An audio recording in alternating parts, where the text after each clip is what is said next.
Meeting. Yes, Shannon. So I'd like to ask Ron if you'd like to open our meeting, please, and then we'll have to adjourn until we have a quorum, which Constitution says is to iwi and to district councillors. So Ron, thank you. Kia ora, Chair. Kia ora, everybody. Me no e tata. E tata manaki te tēnei hui. Hawhine tia mātai ko tu mātai mahi, ko te waru tapa tu mātai. Amen. Amen. Thank you. So we'll have to adjourn now until we have a quorum. I believe Councillor Warsnop is about 15 minutes away. So We know if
thank you. So, okay, we'll move on and we'll start with apologies. I have an apology from Pine Brown. I have a resignation from Leroy Pardo. I have an apology from Angus Naringaroni, and Kerry will be joining us probably within the next 10 minutes, Kerry Warsnop. So move for that.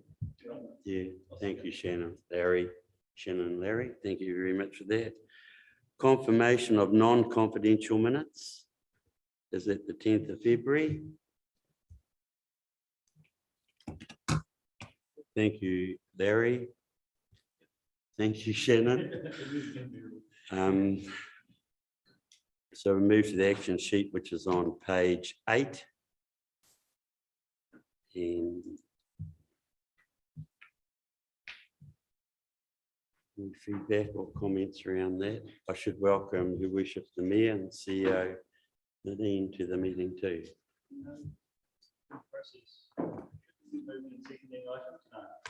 No, because yeah, I thought it appropriate for the apology, especially with the resignation. But yeah. So any questions or feedback around the action sheets?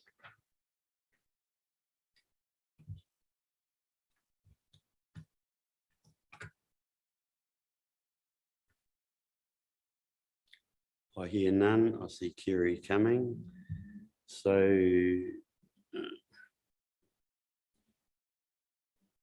We also have public excluded minutes. We'll handle it now or later? Now, we'll handle that now. So they've been tabled. Public excluded minutes.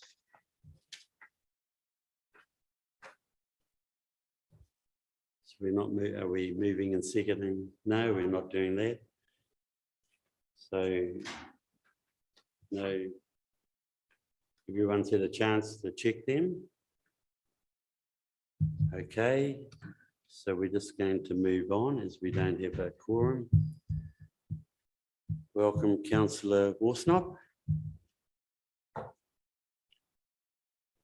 Governance work plan.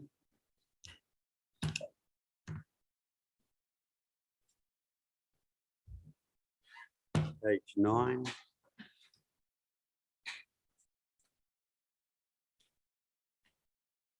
Any comments? No. Moving on. Leave of absence. Any acknowledgements and tributes? Public input and petitions. I believe there's none. We do have a late item under extraordinary business. It is the Kiwa Group tabled document of this morning. So that'll just move to the next meeting. Thank you for your help there, Heather. Notices of motion, adjourn business. So now we get to our reports from the Chief Executive and staff. They're predominantly information reports, they all are.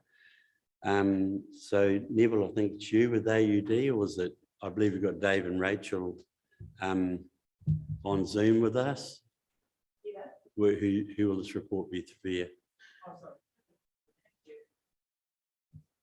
Morena, Rachel, David. Morena, guys. So we come here to item on page 11, alternative use and disposal, an update on that. Is it you, Dave? Yes, so thank you, Chair. Through the Chair, I'm going to hand over to Rachel, and Diego's online as well. Dave, sorry, we're just up the volume here. Thank you.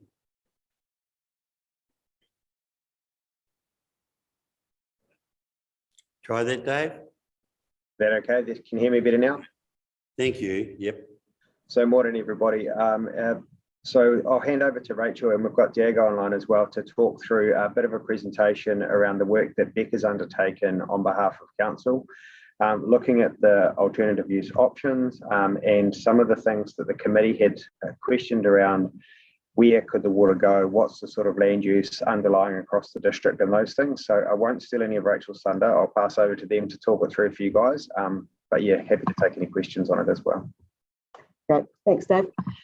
Okay, I'm just going to share my screen. So hopefully that has come up for everyone. Please let me know if you can see it. It's fine. Yep. Great. Okay, just move the meeting out of the way as well. I'll pop that down. Okay, so really the purpose of this presentation is to provide an update. So it's an interim report on where we've got to on the effluent reuse. So the first part of the process was really around a stock take. So just to touch on what the purpose and the method of the work that we've done over the last few weeks is really to progress those technical assessments that had previously been done associated with taking the municipal wastewater in particular to supply irrigation water. So in doing that, we've undertaken a stock take of the previous reports over the last, gosh, I think some of them might be 10, 15 years, maybe longer. But then we've taken a deeper dive. So we've used council GIS data, which provided a really great data set to allow us to spatially map the crops and look into the seasonal irrigation needs. We've also had a look at the Victorian reuse standards. So these are standards. Oh, can you turn that off? Thanks, Dave. These are standards that have been adopted in Australia or in the Victorian area in particular around reuse, and we've used that as a de facto categorization to match to some of the crop types. We've also looked at the treated wastewater volumes, and then we've compared that to the consented irrigation water takes and then the actual water takes. So So I'll present all of this in the next few slides. The culmination of this work is then to really identify the next steps that we're going to take forward. Right. So just touching on the previous work, I won't go into too much detail, but back in 2004, Opus looked at the viability of full land disposal of all of the flows, and effectively concluded that it wasn't feasible, and largely due to the extensive prime land areas that were required and really significant storage volumes that were required, particularly in winter when the irrigation or the application to land couldn't occur. There was also the Ngāmahi Te Tau work that was done in 2015, and that was really around looking at some different alternatives for disposal. And so it touched on industrial and commercial, it looked at irrigation, it looked at wetlands, but it didn't really draw any specific conclusions, but it did document the reasoning behind those alternatives. So it's quite a good foundation document. And then there was the Gisborne Chamber of Commerce work back in 2019. And this really honed in on two options for irrigation use. But it did note that additional treatment costs may be offset by water sales, but that users, and in particular the exporters of the crops, their perception to the water was potentially quite a barrier to the reuse. Sorry, we're at a conference here, so we're just closing up the space so we're not interrupted. Okay, so just touching on the treatment plant and the bit that we're particularly honing in on. You will all have seen, I hope, this flow chart over many years. So the greeny teal colour is stage 1. We're currently building stage 2, which is the purple. And really what we're talking about is picking up the domestic effluent after the UV stage, that's the disinfection stage, and focusing on that for the reuse water. We haven't focused on using the industrial water, which comes in downstream of the UV into the outfall pump station. So in terms of the study area, we've applied an 8-kilometre radius from the treatment plant and put a couple of rules against that, that zone of the study area. So the first one was that we really were focusing on the eastern side of the Waipoa River. So you can see there on the left-hand side following the contours of the river. But also we've applied a slope rule. So excluded any areas that have slopes greater than 15 degrees, because it's just not practical to irrigate those areas. So, so council hold a GIS data set, a great data set in fact, and it sets out all the different crops that are used both summer and winter, and we were able to spatially map those to get a sense of what crops are predominant in the region. And the graph on the right-hand side has been ranked by the area associated with each type of crop or land use. And you can see by far that the biggest one is really defined as pasture. That's a significant area. I think it was about 1,100 hectares, something like that. If you look at the right-hand graph, the other thing about what we've done here is we've categorized the crops based on whether they are typically irrigated or not. And of note, the first 5 land uses were all crops or land uses that aren't typically irrigated. So those are all the yellow bars. And then as we move down to the teal bars, those are the ones where irrigation is required. And you'll see that the first crop that really requires irrigation is kiwi fruit, and that's quite a small land area compared to the previous 5. I'm moving along quite fast, but do jump in with questions if you want, or we can hold those to the end. I suggest we hold them to the end. Okay, great. So then honing in on the pasture crops or the pasture land use. Within the study area, there was 3,600 hectares of pasture, with the biggest land area clearly shown on the coastal margin. And then after that, it's really discrete parcels in and around that 8K radius. I'm just going to move on to the irrigation model now. So council hold an irrigation model, and this is a model that's been developed over many years. It was recently peer reviewed by NIWA, and it sets out it calculates the theoretical irrigation demand for different types of crops based on the soil types. So it's very specific to the Gisborne region, and it also factors in climatic conditions such as, rainfall and temperature, so evaporation, things like that. So what it does give is a seasonal profile, which can be used to develop a monthly profile. And if I go to that now, this is the results of council's modelling irrigation demand. So what we're looking at here is the blue bars. That's the theoretical irrigation demand of all of the crops within that 8-kilometre radius. Now you'll see it steps down massively when we look at the green bars. The green bars are actually when we take out the crops which are not typically irrigated, so the pasture and the grapes and things like that, there's a big drop to the actual the irrigated crops demand. So that's the green bars, and you can see that this is centered on summer. So there's an increase over the summer months, and then it totally drops away during winter.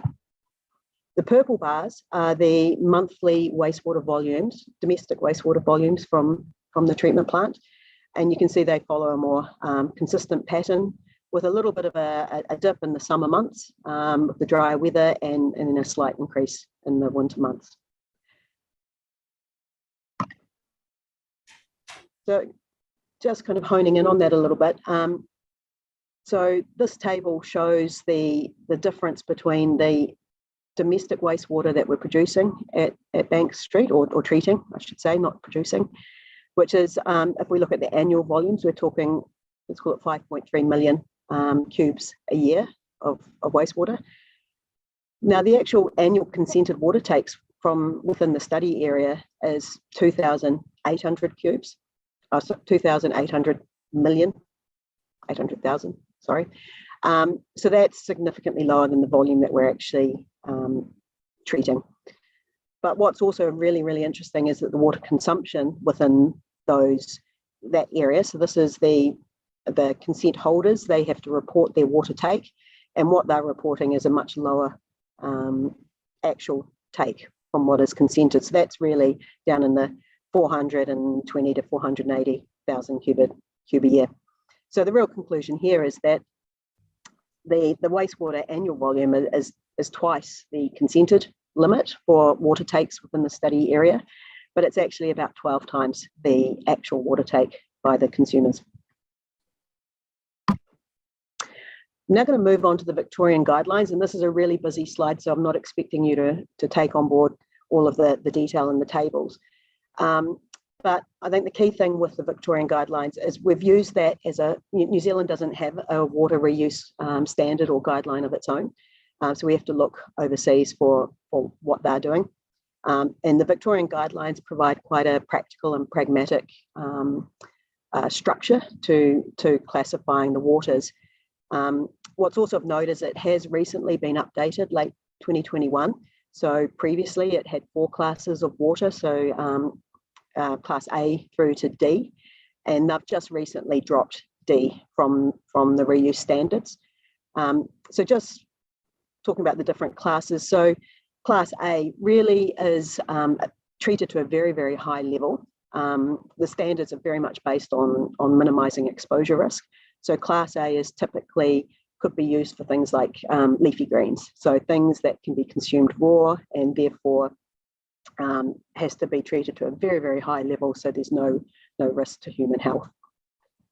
As we move down through the standards, the next standard is class B. Class B in Australia can be used for dairy grazing, but what's of note is in New Zealand, there's a real, largely led by Fonterra's policy of not allowing lactating cows to graze on pasture that's been irrigated with municipal wastewater. The class B dairy grazing in New Zealand is very difficult to get across the line.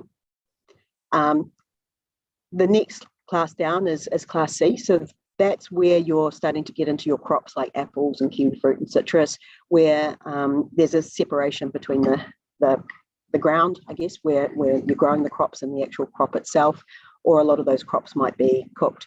So you could use things like the crops, you could use those for Class B as well. And so the level of treatment gets lower as we go down through the classes. The other one used for Class C, and you may be able to do this in New Zealand depending on where the product goes, is to grow grazing fodder. So that's growing baleage basically to sell to farmers. And then lastly, there's Class D. So this, as I said, has been removed from the standards. It still exists kind of within the standards, but over there you have to put forward a risk management process, and that's really precluded the Class D in many applications. The key things around, actually I'll go to the next slide, for the guidelines. So as we step through the different classes, there's different levels of treatment, and the ones that I really want to highlight for this group is the BOD and the suspended solids. That what you can see in this table for Class B through to D, that's what we would call a well-treated secondary effluent, and we would expect the BOD and the solids at Gisborne to be within that band. And in fact, our suspended solids post tertiary filtration will be less than 15 milligrams per litre. The other one is around enterococci. So, E. coli. So the standards use E. coli.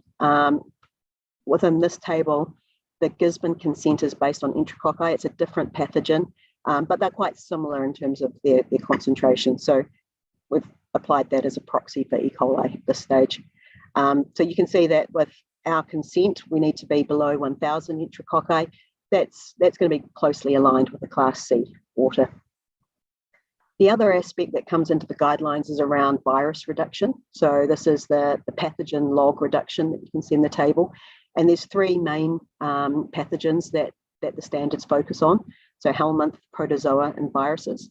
And these require quite significant, they measure it in terms of log removals. So pathogens can be measured in the millions, and it's really around reducing it down to the ones or the tens. So that's how we determine what a log removal is. So you can see as we step up from a Class D through to Class A, there's quite a difference in the number of log removals that are required. And to get log removal of pathogens often requires multiple barriers, possibly chlorination, increased UV dose and things like that. So when we look at the Gisborne wastewater, I think we're largely going to be sitting within the Class C for E. coli, BOD, suspended solids. But with respect to the pathogens, there'll be a degree of needing to understand once it's commissioned just how many log removals we're getting in the pathogen criteria. So I think we'll largely be around the Class C. The other aspect is for any reticulation out to wherever the farm is. You've got to prevent any regrowth within the pipelines. So if we're talking kilometres of reticulation, then there's a potential for chlorine dosing just to manage that growth. Okay, so as I said, this was a kind of an interim report. So, it was the stock take. So our next steps is really to refine that water balance and provide a bit more commentary around it. But then the next thing is to look at the crops within Gisborne and actually map them to, align them with the different classes. So whether it's an A, B, C class, and then put that into the GIS map and spatially map them. And what we'll be looking to do there is see if there's any logical clusters of, in particular, probably Class C water, where it makes sense that you could reticulate to those areas. So once we do that, then we'll be looking at possible rising main routes and summarise that with a recommendation report. So, any questions? Yes, Councillor Foster. Thank you. My first question is the study area. What percentage of the flats is that study area? I mean, is there other is there 50% more horticulturalists outside that, or yeah, what's the percentage of the study area of the Poverty Bay Flats? Hi, Larry. Sorry, I wouldn't be able to give you that number. I think we'd have to go into the council data set and extend the study area to determine that. Dave, do you know? Through each year, it would be roughly around half of the area would be within that radius. So it's about 6,000 hectares of cropping flats on the Poverty Bay Flats, about 6,000. So we'd be about half. The reason why it's only that part we've looked at is because of the Waipawa River and the barrier that creates for being able to move a pipe through, over, under somehow would be prohibitive. So that's why we kept it on this side of the Waipawa River. Right. Okay. So you would assume that on the outside of it would be similar with the non-grazing areas and all that in makeup, and the potential usage, or is that something that you can't really comment on? Yeah, I would have to look at the GIS and replot that to see what the land uses are. Yeah. Okay. Now, thanks. And I've got a couple other questions. Is a consented volume area a sustainable volume? Is it, or because we've always been told the water is over allocated. So is the consented area in the study area, is that a sustainable volume at present? So through you, Chair, the consented volume is what is held by consents at the moment. Council is very much undertaking a process when those water consents come up to align those more with actual use, to start bringing down the paper allocations, because you're right, Councillor Foster, that paper allocation is oversubscribed. So there's no new consents able to be issued because of it. So they're starting to ratchet those down as those consents do come up. So that's just the consented, which is, as Rachel showed, is nowhere near the actual use, which is part of that process that regulatory undertaking at the moment. Yeah, no, I thank you for this report, because it's actually a bit of an eye-opener, because it's actually saying it's the reverse of what we actually thought. We've got plenty of water, so it's quite crazy, really. And the other one is that kiwi fruit are very reluctant to use Class C because of the perception.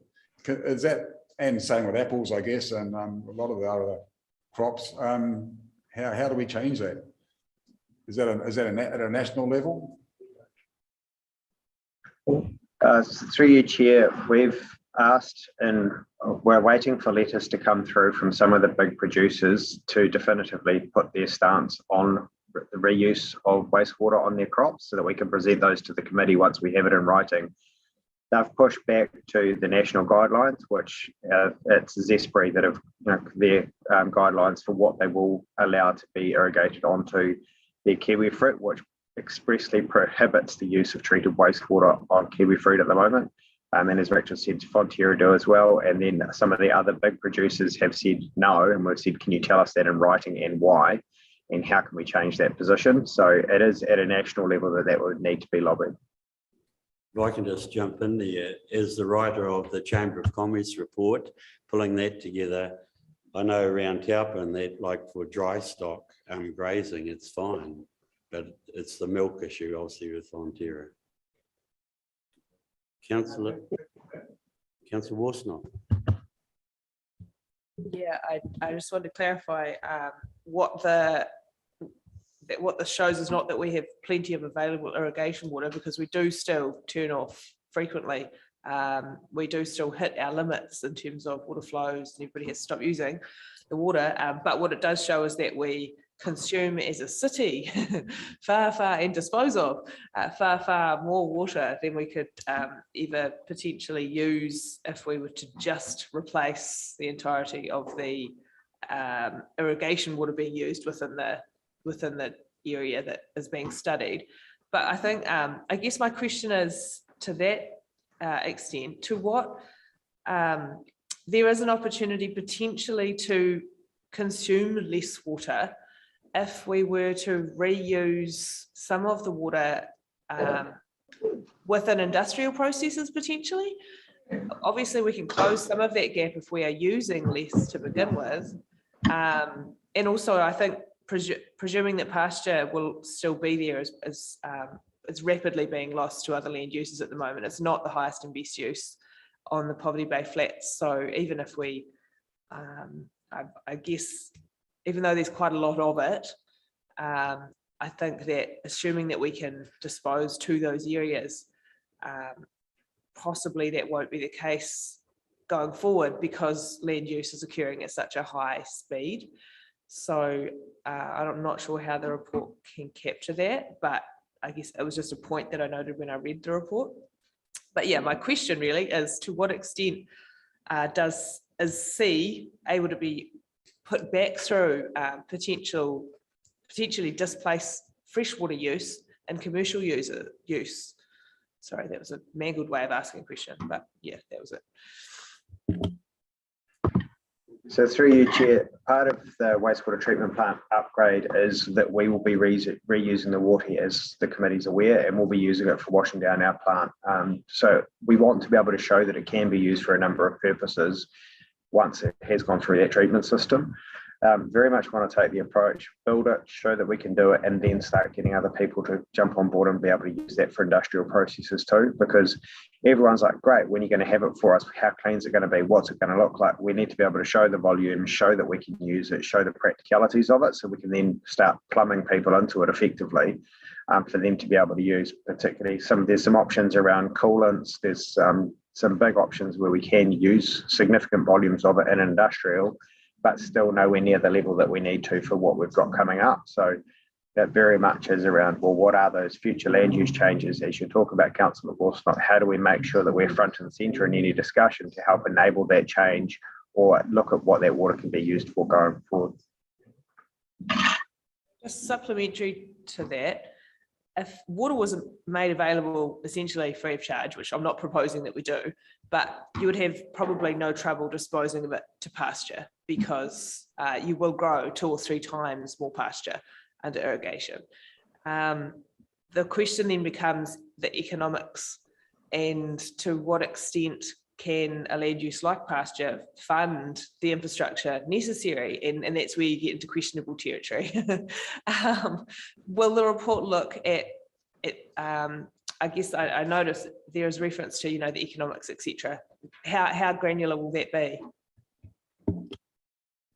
So through the chair, and Rachel, tell me if I'm saying more than what you actually are agreeing to. It's around, for us, the costs of being able to pump within those areas. We'll be able to actually have some costs down for the pumping stations that will be needed, the route that we'd be taking, and an approximate cost of laying the pipe to get it to, for example, Council Warsong pasture irrigation.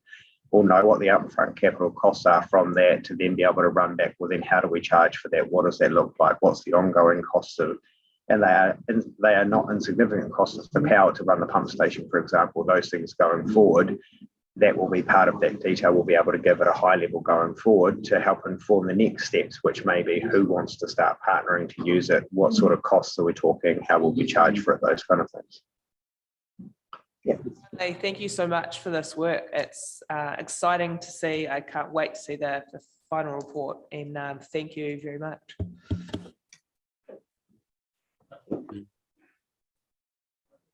Okay, one more from Councillor Foster. Yeah, thank you. The area of pasture and unused is really significant, and I would imagine it's because of the area. It's great fertile land and could be versatile and other uses, but that could be the determining factor, because if that was transformed into horticultural, well, then these figures would greatly change and the usage of water would change as well. So would you know offhand the percentage between the unused and the use of pasture between those that graph? Yeah, so when the GIS data was collated, they did a survey of the land parcels, and it doesn't distinguish between the pasture and the unused. And it really was a snapshot in time when they did that survey. So I guess the short answer is that we can't tell what is the different percentages between those two. And it would be something I think we'd probably have to talk to council about, whether that resolution could be, we could dive into that a little bit more. Yeah. I mean, yeah, because the other thing is if the unused, if all of a sudden it got swept up with kiwi fruit, that would actually change the whole dimension of this totally. Yep. Yeah, okay, yeah, Yep. Good, thank you.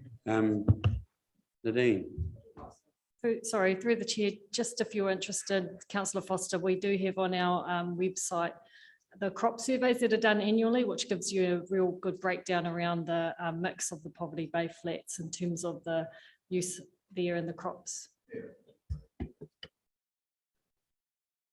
Councillor Dowson. I just think it's worth noting that that land use change isn't the objective for us because that's someone else's land, and that the irrigation itself can occur on the pasture just as much as it could happen on a crop on that land. So it's not about land use change, it's about reuse of the asset, and that is possible in the current land use that we have, and absolutely possible if there is change of land use, but it's not necessarily something we need to debate because that's the property owners options. Yeah, I agree, it's speculative, you know, it's more about the now, what's the usage, and I don't change wouldn't be dramatic overnight for the region. Might be pockets. Ron, you a question, Ron? No? All good. Thank you, Rachel and Dave, for that. It's interesting reading and very interesting learning for people like myself, just the dynamics of all this. So thanks very much for your report. So we'll move to page 46. DrainWise program update. It's got your name all over it, Neville. Is this you or it is you? We'll pop you on there and I'll turn my one off. Would you like to summarize your report? Page 46.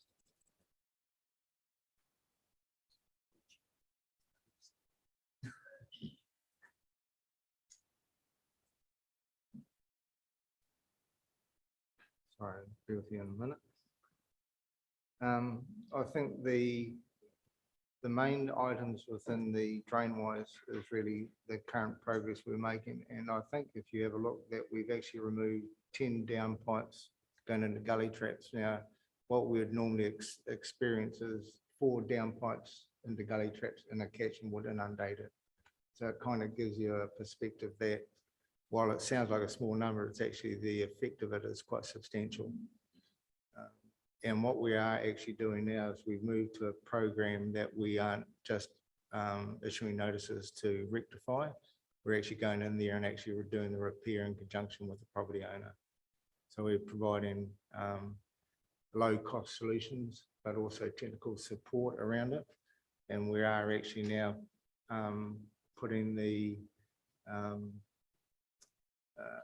program now to a dedicated outlet and approved outlet. Previously, it was just discharged to ground. We're now actually connecting the down pipes out to the road or the drain out in the road. So it's a permanent fix. So we're getting away from people now retrofitting back after we've been there and removed it and putting it back into it. So hence we're now having permanent solutions. The other one that is quite substantial is actually repairing gully traps. Originally, it was thought not to be a major issue, but we're now identifying that's quite a significant contribution. And so that's an ongoing program. And we are actually bearing the cost of those repairs now, whereas it used to be required on the property owner. We're now actually doing the repairs for literally less than $100. So rather than go through the time wasting issue of issuing notices, going back and talking with the property owner, it's more cost effective and beneficial for everyone that we just go in and do the repairs.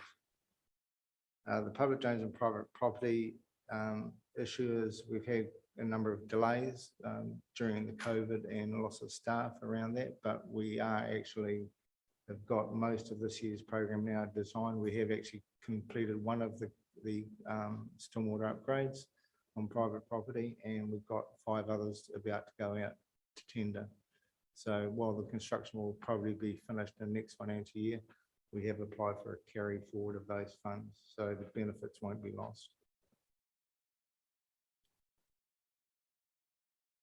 The other point of comment is that we now have a resource consent for the dry weather and wet weather overflows. And over the last 6 months, we've had deadlines to provide documentation to support the consent for clarification around operational maintenance plans, a shellfish study methodology for virus, and a number of other requirements. So those deadlines of 16th of May have been met. And we've now got another 6 months of additional information around monitoring and network performance and our renewal strategy, which will be presented to the as part of our resource consent over the next 6 months.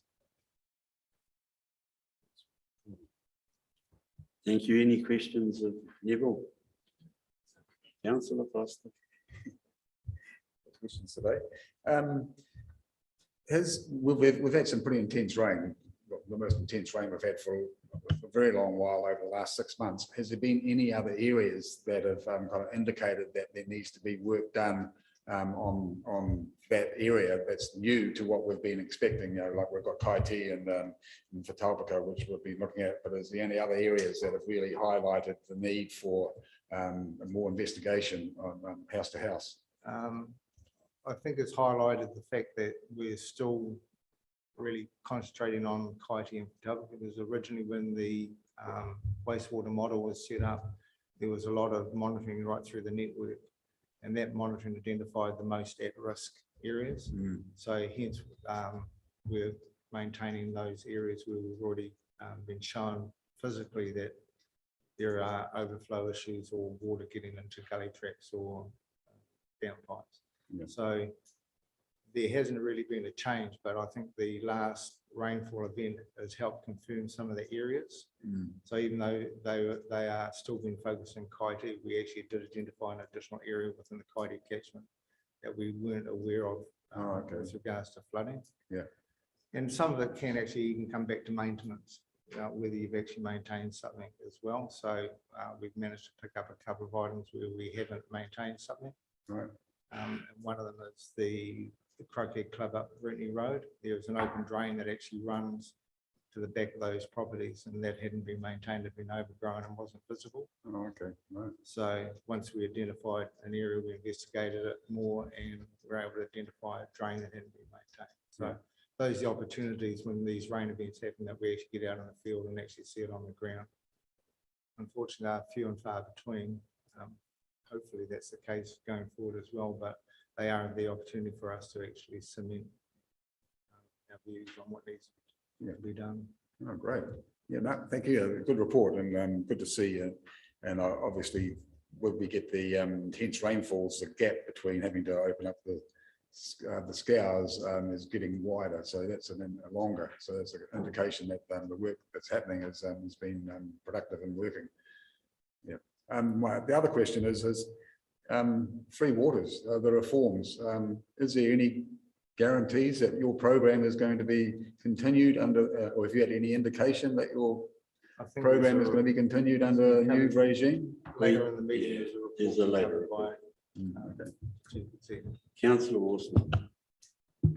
Question was just around the process with new developments. Obviously, we put in infrastructure, which we presume will be, more than what is necessary to maintain the proper operations of these areas in terms of stormwater, etc. But just noting that we've got probably some quite substantial areas that are new developments, and we've got Sponge Bay, which I think that was the first time in the not so much the recent rainfall, but the one before that it had really been tested. Do we do any assessment as to how the network performed compared with how we hoped or predicted that it would perform when they're new like that? You've actually got the concrete cover and you've got the buildings, etc. Yeah, I think the network performance itself is generally monitored, and that normally comes through RFS if they're not. But what we do try to do is we do the pre-planning with them rather than catch it after the event. So there is construction standards that we try to compel the developer to do. Things like making sure that the property is above the road, so there's actually gravity forward to to the road. The roads become our secondary flow path, so that's if in a major event, the flow comes down the road rather than through properties. So a lot of the new development workers are out doing the precautionary approach, doing it up front before, so we don't actually have to deal with it after. So it's really around making sure compliance is achieved. And we've actually got the freshwater plan, which is now dealing with stormwater related issues, whether you have to attenuate on your property as well as discharge. So there is a lot of work now required of a developer to demonstrate compliance. So the question was less about whether or not they were compliant and more about what we modelled that they had to comply with, whether that model proved to be accurate. Obviously, probably some of the worst of the flooding in Sponge Bay was actually avoided because there weren't any buildings in the area where that water ponded the most, which presumably was, you know, part of the way that the plan rolled out, right? But just, I guess, like yeah, to what extent do we go and review what we gave them as guidance? Yeah, the Sponge Bay example was an actual fact it did operate as designed. I think what actually happened was there was not an awareness of the property owners of the impoundment that would incur. And that was much anything to alleviate the capacity of the Wainui stream. So attenuation is definitely one of the main tools now for stormwater management that is required as part of future consent. So it's just that knowledge or awareness of the property owners around that. So to answer your question, yes, it was reviewed and yes, it did operate as per the design. Councillor Dowson. Thank you. Question along the same vein, but as we see housing density increase, seeing a lot more hard stand on properties where they're putting, you know, duplexes where a single house used to be, lots of concrete, obviously more catchment that's going into our system instead of being disposed to land. Are we at risk of seeing increased volumes that will make us upgrade our current network, or have we got headroom for that kind of intensive and more density of housing? Yeah, the TRMP now has additional constraints on it with regards to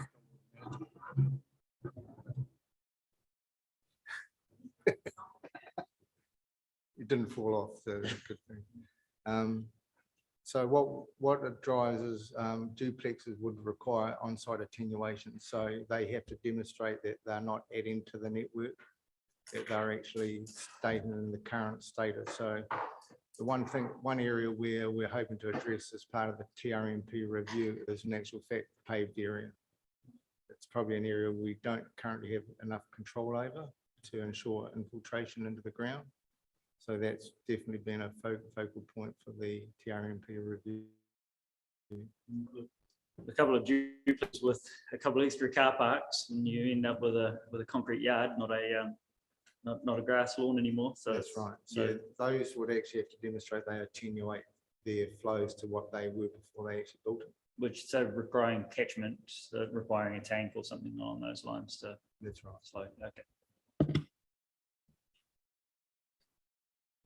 Thank you for that report, Nev. The work goes on. I mean, it's massive, isn't it? This whole drainage issue. I don't think it'll ever be 100% resolved. And So climate climate change is another factor, but that's another discussion with it. I just love receiving all the cow for Oh, well, yeah. Okay, let's move away from that subject into 53. Wastewater treatment plant, I think it's Ben, isn't it? We're going to. Would you like to give us an overview or come up the front here, my friend? I'll give you my microphone. As it needs to be.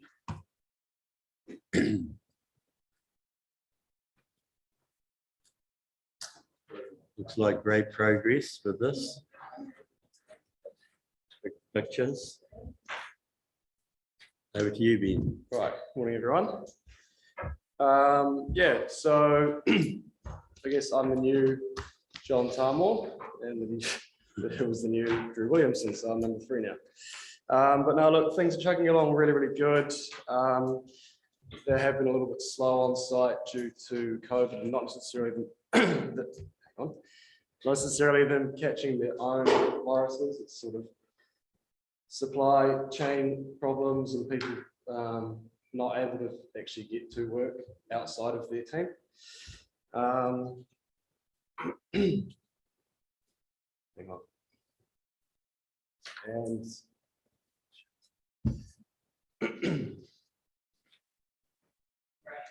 yeah, no, I'm good. I'm good. But after all that, they are progressing really well. Even from what was written in the report here, they have poured all of the slabs that are shown in the photos in this in the report. It looks really, really good.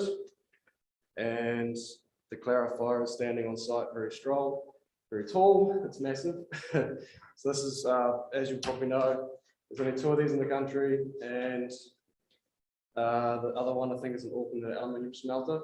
So this is the first one that's being used for wastewater treatment, but it is very well designed. They will move from where they are now. They've actually done most of the PE pipe welding on site, which is very impressive also, to the tertiary filtration and the UV filters. So they're pretty much out of the ground now, which is also a really good thing coming into winter. And they're starting work on the MCC building and other extensions to the existing infrastructure on site. So tying in really well.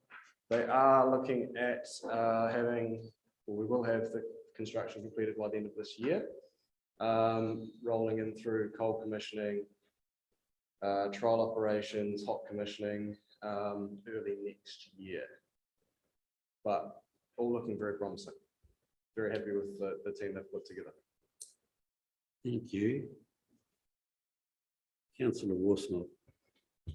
Just one little quick question. On page 55, talks about there have been some issues with the fabrication quality of some of the products supplied, and that they're working through this with the supplier. Does that mean that the supplier provides something of a suitable quality at their cost, or how does that work? So that's specifically the clarifier itself.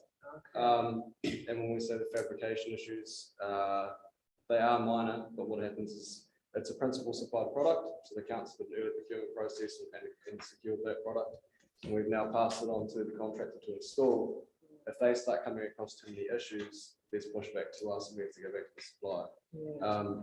Not probably a day or so after I actually wrote this report, we actually had the supplier down on site with the contractor, and everything's 100 times better than what it was. Yeah, it was very swift action. Happened over about the course of a week. It was sort of like there's a few problems, and then a few problems became a few more problems, and all of a sudden I was getting dragged into things that I didn't see coming. So yeah, no, it's pretty happy now. Very happy now. Yes. Thank you. Great. This is great to see the progress. I was talking to Dave Wilson, and hopefully we can get a site visit soon down there just to see this. It's been a long time coming. You can almost see it from here. That thing is there. That's right. So we're right with the tsunami. Yeah. Any other questions? Oh, Councillor Foster. It's on the same page about the pouring of the section of internal walls with a clarifier pump station not filling with concrete fully. Has that been rectified okay? It has been rectified now, yes. Completely isolated to an internal wall. So I don't know if you've got the reports in front of you, but it's actually the one that's got the reinforcing showing there. Oh, yeah. So methodology related, it just wasn't very well thought out. It is an internal wall, it's not structural. We have done checks throughout that section of the wall to make sure that the rest of it has been filled and that we're confident in that, including physical checks of drilling. So we actually know that there is concrete behind there. Just, what are we now? Thursday, Tuesday, they did the repairs on that, and I've had a look at them. Yeah, everyone's happy. Becca's happy as well. So yeah, that will not affect our PS or other sign-offs out of the designers either. So Excellent. Yeah, great. Any other questions? Thank you for the report. It's a great to see the progress, and hopefully we all get a chance as a committee to get down, have a little pre-tour. It'd be great. Hopefully better weather than today, or maybe we should see it in a day like today. So with that, we'll move to the Three Waters reform update, and Nadine's going to, I think, right? Little PowerPoint, is it?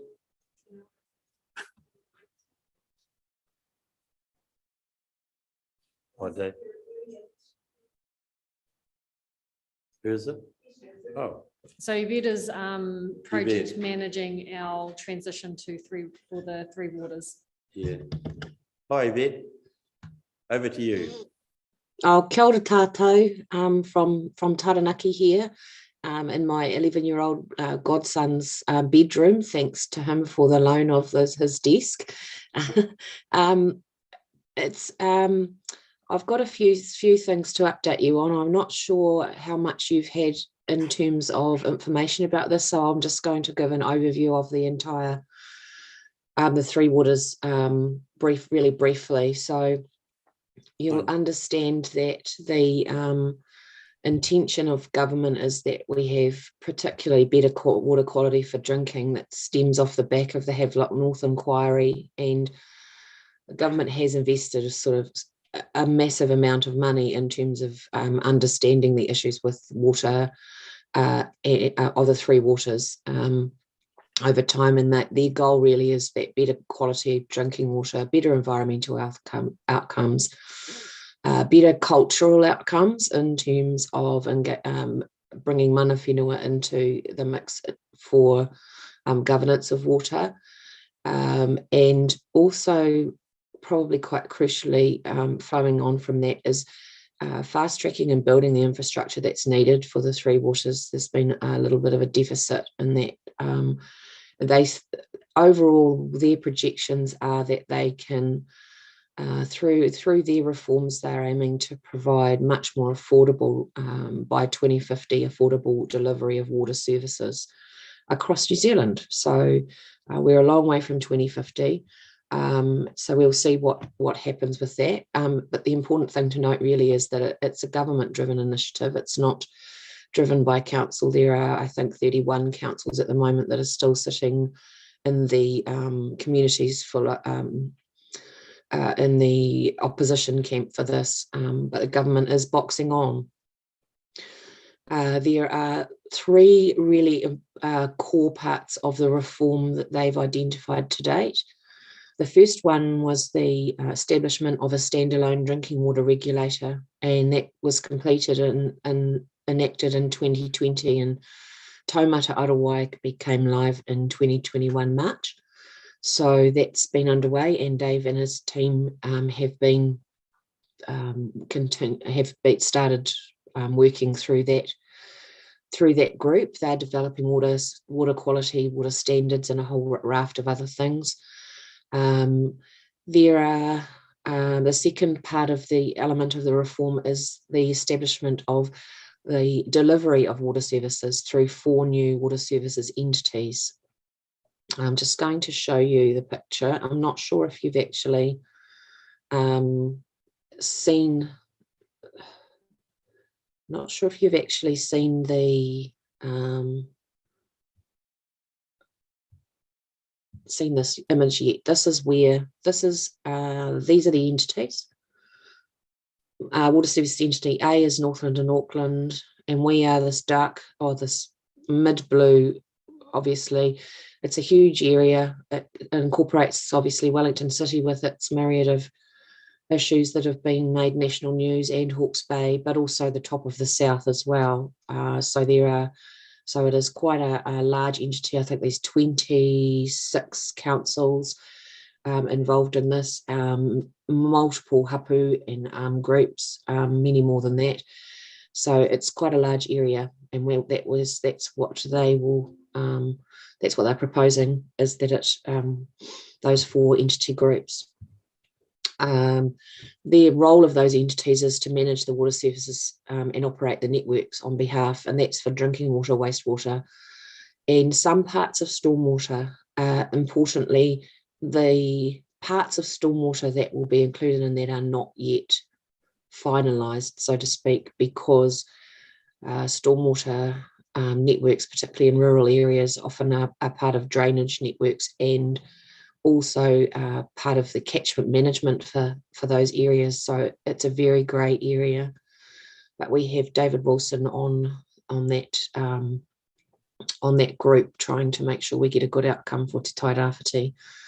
We also have the third core element of the reform is a water economic regulator, which they have not released any information about how they're progressing with that at the moment, but the core part of that is to protect consumer interests and to ensure an efficient running of the water services entities in terms of the pricing of the water services. So that's yet to come. That'll be the next thing that they start to look at.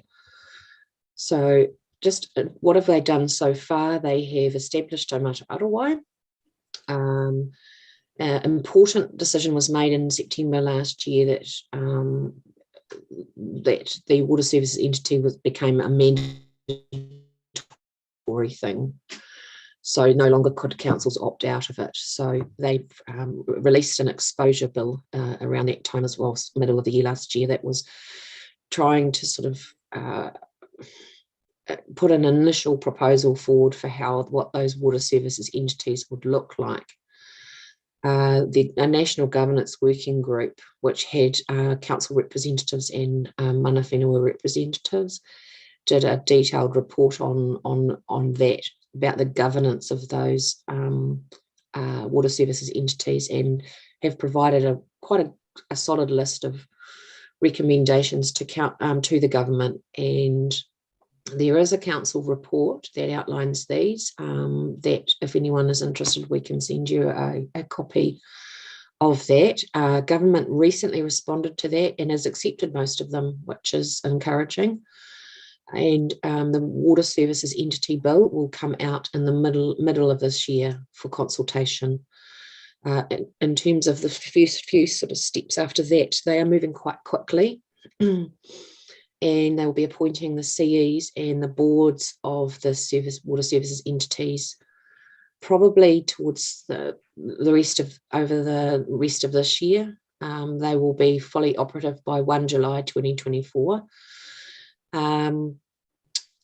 Obviously the election is in 2023 at some point, but government, I think, is the timeframes they are looking at, having completed a lot of the reforms before the election, such as the key appointments made and the transition of the systems and the people.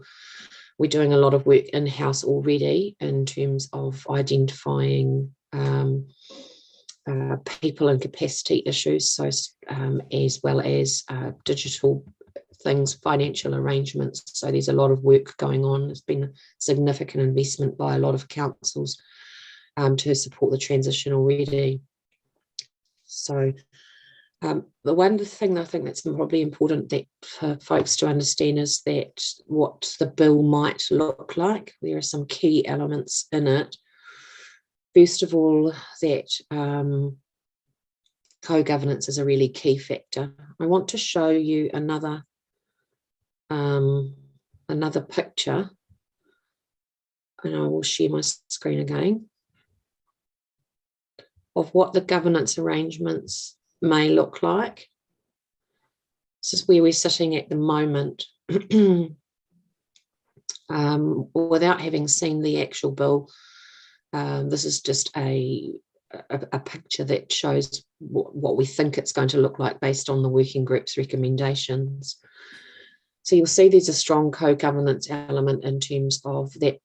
If the regional representative group will be one per water services entity, so we'll have entity C's will have mana whenua as well as local representatives from local councils. Sorry, Evie. They will.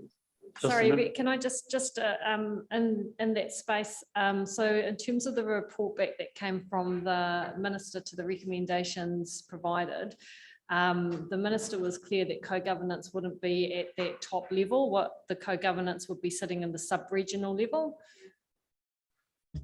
So no, what the minister was concerned about, the co-governance would not sit at the board level. So in terms of the operation of each entity, in terms of this water services entity board, which is basically the board that does the statement of intent and runs the system, then it would not sit at this level. Correct. But the regional representative group is probably the core part of the it's the setting the strategic direction, basically. So this group will be responsible for setting the statement of expectations for the board to deliver on, and the board will operate like a commercial model almost, which is they'll appoint the best people that they can find who have the technical skills to do X, Y, and Z. The regional representative group is your governance level, and that is where the councillors or the councillors nominated representatives, and that's where mana whenua will sit. That's where mana whenua representation will come in. They appoint the board members, and they will represent the views of local communities through a series of sub-regional representative groups. So, for instance, while that super entity is super regional and covers from Gisborne all the way down to Nelson, there's likely to be a Gisborne or a Hawke's Bay sub-regional representative group that will feed information up.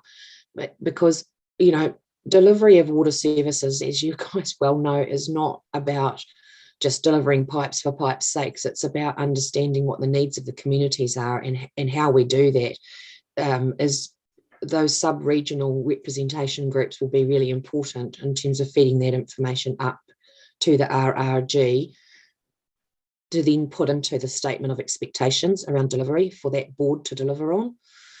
Yeah. Can I just ask a question about that, the shareholding? Obviously, we've got a much higher cost per person in terms of our infrastructure asset than, say, a city with 100,000 people would essentially be sharing the cost of asset across a larger base, and they need a similar sized asset. So how does the ownership stake sit in line with cost of asset? Because essentially, we end up with one share for our region, but we're contributing a significantly larger asset than that comparatively. That wouldn't work in a business sense for a shareholding or equity position. So we have 2 shares in the ownership entity. Because it's rounded up to and we have 51,500 people apparently. So we have 2 shares. The only ones who have more than a number of councils are in the same boat as us in terms of their everyone having 1 share. It's going to rely on the members of that regional representation group coming together to understand, and so it's not perfect at all. And there's more unanswered questions at the moment than there are answered. We've raised these. The next question was essentially what shareholding do mana whenua hold, because it needs to be I assume that there is a measure that will determine mana whenua presence as well, and if ours is determined by shareholding, then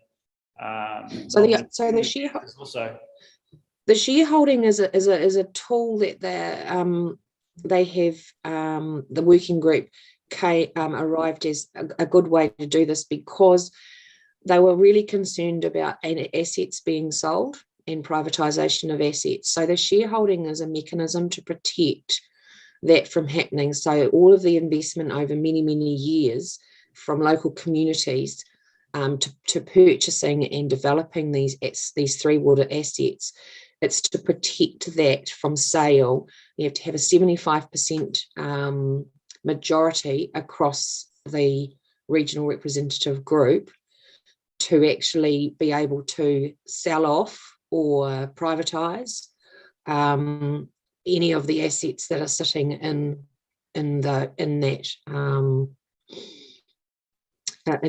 entity's list of three water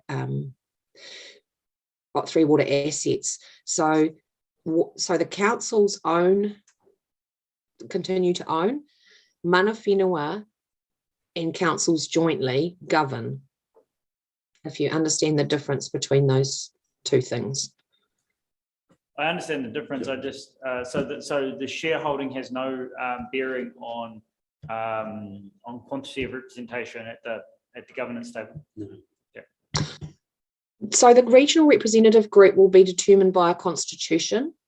So a constitution will talk about who will represent each entity, and that constitution will be prepared initially by under the statute, under the Water Services Entity Statute. The legislation that comes out will have a clause in it that says there will be a working group and they will develop the first constitution.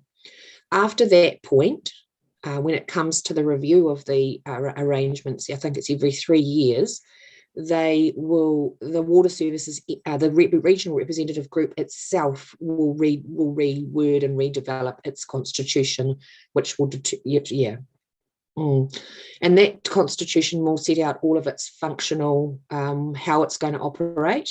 The legislation, when I look at it, is quite,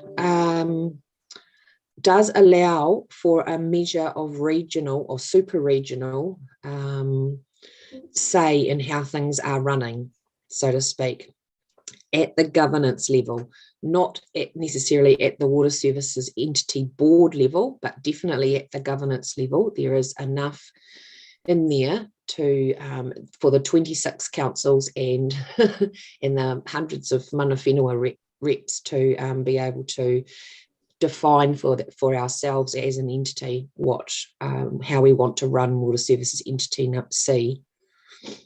The question, Yvette. I just a question around the governance level. Surely the board is actually the governance level. The one above that is simply the appointment level and the people who draft the statement of expectation or whatever it is that it's going to comply with. So the actual governance will be undertaken by the board, presumably. So yes, the Water Service Entity Board was responsible for the operational governance in terms of priorities. So what is going to be actually delivered in that regard. But the RRG, I think, is the bit that I suppose as councillors that I would focus my attention on, because that's where your influence will be able to be felt, not at the Water Services Entity Board level. That board will be responsible for setting the investment and the priorities, and the regional representation, I'm going to call it RRG, it's a bit easier. The RRG will be setting that statement of expectations that will be quite broad. The Constitution will talk about what goes into the statement of expectations. So that Constitution document is quite important, that initial first one.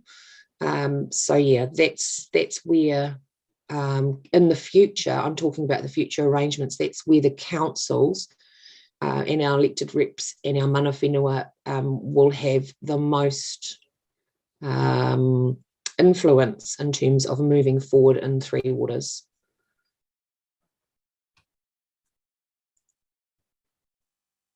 Okay. Nadine? Yeah, I understand what you're saying, Councillor Wilson, but just in terms of the actual influence is going to be at the ultimately, the accountability is going to sit with the board and the CE of the water entities. There was a deliberate separation by that, so but there was also recognition in terms of councils and communities need to have local voice, and so the regional groups have come into that space. And if it's correct in terms of setting the priorities for the region and holding the board to account. But ultimately, as governance goes, the board will be responsible for the delivery of those services in our entity. Yeah, so I've just got one final little section here. I mean, and if anyone doesn't, are there any other questions about that part of it? No, carry on. It's just about the funding. So there is some funding available. We have better off. There are 2 parcels of funding for councils to support the transition. So we have a parcel of funding that's called No Worse Off funding, which government has said they're trying to ensure that councils are not any worse off financially from the reforms. And that's something that we could use to do, for instance, to cover stranded costs and the loss of economies of scale, because we essentially are taking almost a third of our operations out, away, and a third of the rates away from council and diverting it to these water services entities. So costs that initially would have been shared across activities are now shared across fewer activities with no additional rates to support that, with the removal of those rates for Three Waters. So that No Worse Off funding will cover those.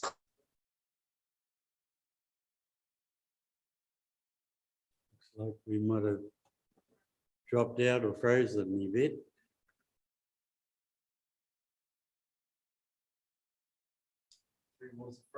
Some key projects that Taraki's support. frozen. Sorry, we just missed you about the last minute. You Yeah, dropped out. sorry. Did you understand the No Worse Off funding? That Yep. It's about sort of covering, making sure that council can cover its stranded costs. And the Better Off funding is so that which is $28 million for Tairāwhiti. It will enable key projects to happen that support the government's agenda in terms of progressing regional resilience to hazards, urban growth and housing development, and placemaking and livability. So those 2 parcels of funding are available. There's also a parcel of funding that I wanted to mention called He Pukinga Wai, which is specifically for mana whenua and iwi Māori to participate in the program. And it's open now, and its purpose really is to ensure that Māori can engage in the reform program.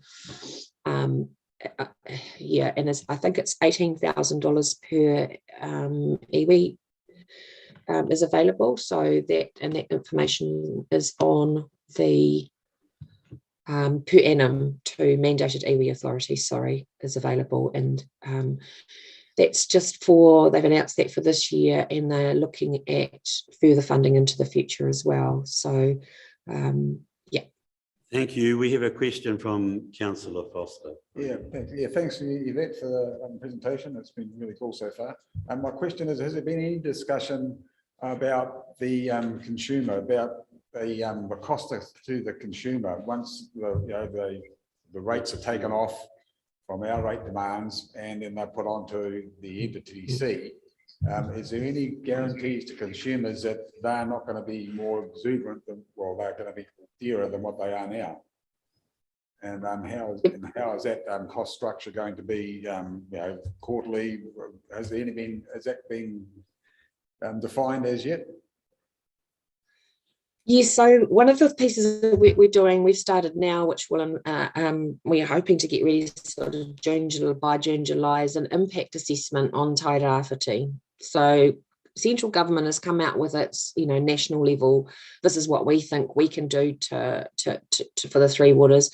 We've had the Castalia report, which has identified a number of stranded costs potentially for council. So what we're undertaking at the moment is an impact assessment that has 2 parts to it. One is, what is going to be the impact on the community of the reforms now that we have a clearer understanding of what that structure will look like, and trying to put some costs and benefits against it in more detail.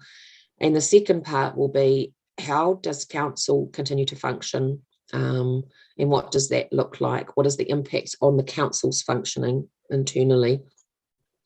under this. So that will be ready, and that will do exactly what you're talking about, Councillor Foster. That will identify where we want to focus our efforts in terms of supporting the transition and in moving the organisation forward. And the reason it's June, July is we want to sort of make sure that we use the better, that we have some recommendations around the better off funding that that will make sure that Tairāwhiti really is better off. That is essentially the purpose of that, but also to be able to feed into the legislation through submissions if we identify any. So the whole focus of what is that we want to better off Tairāwhiti as a result of these reforms. Just one from me, but out left field, but what's the total value of our asset that's transferring to the new entity? Oh. That's an evil question. That's all right. Any other questions? Well, Can I just respond? There was one about DrainWise. don't think so. Oh.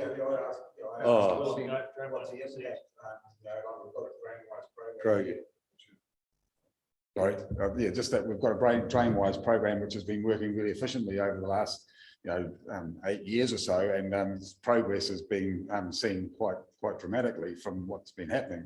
So when you said that a lot of the stormwater was up in the air, whether that was going to be transferred over or not, so there's a big question mark. If the Three Waters in its original state was going to be stormwater, so then our DrainWise program would be taken over by the Three Waters entity, one would think, and hopefully it would be up to the standard that we're getting, or maybe it might be more commitment of dollars put into it to speed it up, maybe, I don't know. But now you're saying that the stormwater is a topic of new conversation, whether all of it's going to be included. So there's a big question mark there. So it's not really a question for you anymore. It's more a comment. A comment. Yeah, so we're still in the dark, basically. Totally. All right. Nadine, you happy? Yeah. Hey, thank you, Yvette. You got a lot to hang on to there, and look forward to further updates as they come along. So the new committees will be in place. You're talking July 23, right? Or 22? Yes, so in the meantime, they are setting up very soon local transition teams, which will support the transition across.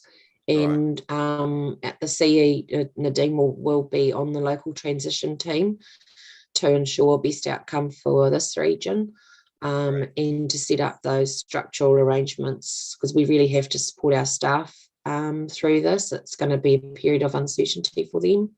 Great. Thank you very much, and I hope you can see the mountain over there today. Ai, ka pai te maunga. Thank you. Kia ora. Ka kite. Okay. That brings us to the end of our agenda. It's been a bit of a different sort of meeting today with comings and goings. So I'd like to thank you all for your attendance. Thank you, Heather and team, and Nadine. Have a great rest of today. Nadine, would you like to close the meeting for us, please? Me noi tātou kia tātou katoa te ata whai o tō tātou ariki a ihu karaiti, me te aroha o te atua, me te whiwhinga tahitanga ki te wairu o tapu ake, ake, āmeni. Amen.